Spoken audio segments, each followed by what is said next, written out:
Meski sudah meminta maaf dan bahkan mundur dari jabatan utusan khusus Presiden, Gus Miftah masih terus menuai kritikan publik. Kini bahkan silsilah keluarga Gus Miftah yang mengaku keturunan Kiai Ageng Besari dipertanyakan.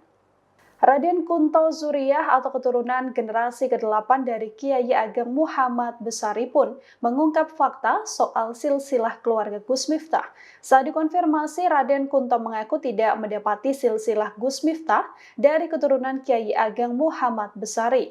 Kunto mengaku tidak mempermasalahkan siapapun yang mengaku sebagai keturunan keluarga besar Tegal Sari, namun tentunya harus ada catatan jelasnya, termasuk Gus Miftah yang sedianya bisa menunjukkan bukti konkret bahwa memang dirinya keturunan Kiai Ageng Muhammad Besari. Kunto menyebut bahwa sudah mencari di keturunan Kiai Ilyas dari beberapa istrinya, akan tetapi silsilah Gus Miftah tetap tidak ia temukan. Dengan begitu, ia menyatakan tidak ada sangkut pautnya antara keluarga besar Tegal Sari dengan Gus Miftah.